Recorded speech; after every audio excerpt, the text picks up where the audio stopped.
প্রিয়া,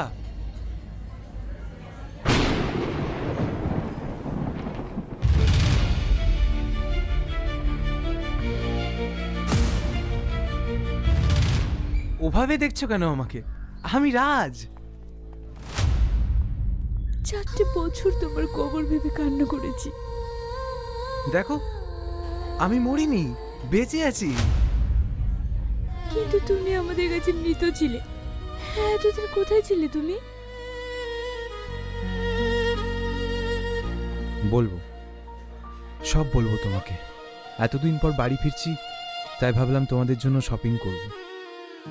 চলো, এসো।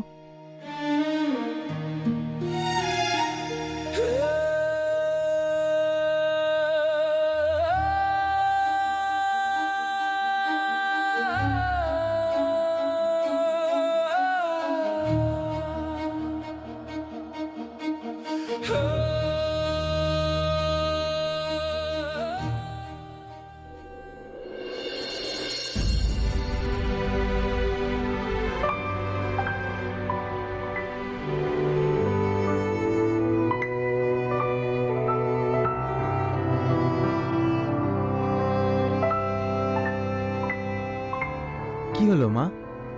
আমার জন্য থেমে থেকো না। আমি তো আজ তোমাদের সঙ্গেই খাবো। 4 বছর ধরে তোর প্লেটটা এইভাবেই সাজিয়ে রাখতাম, আর তুই সামনে বসে, তাও বিশ্বাস হচ্ছে না। বলতো, সেদিন কি হয়েছিল? আর এতদিন তুই কোথায় ছিলি?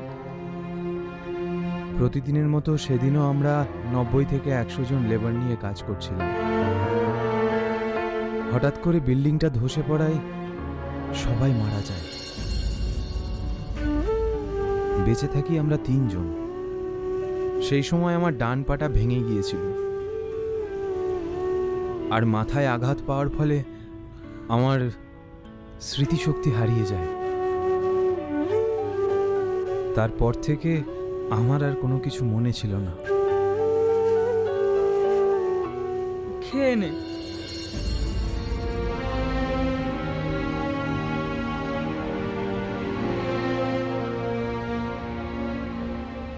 বৌমা, হ্যাঁ, দাঁড়িয়ে থাকলে যে, খাবার তুলে দাও। হ্যাঁ হ্যাঁ।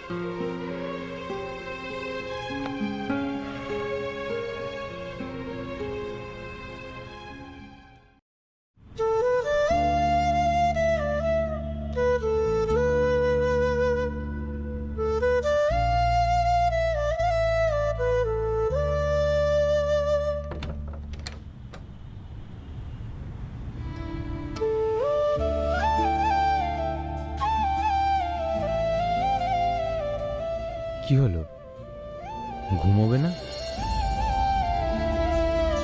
হ্যাঁ, আসি।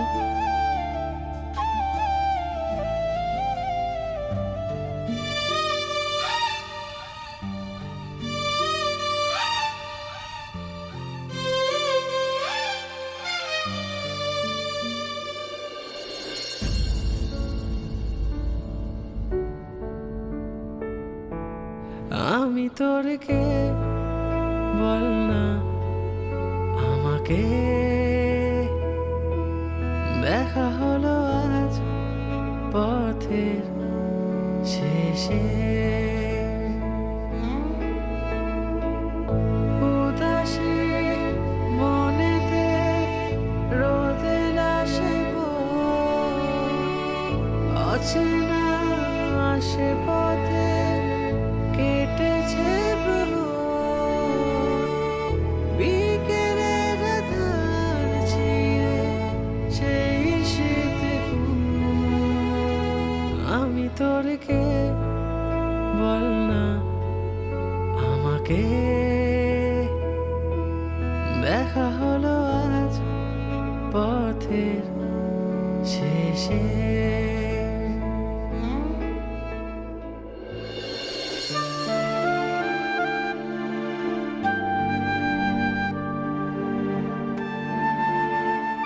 তোমাকে একটা কথা বলবো?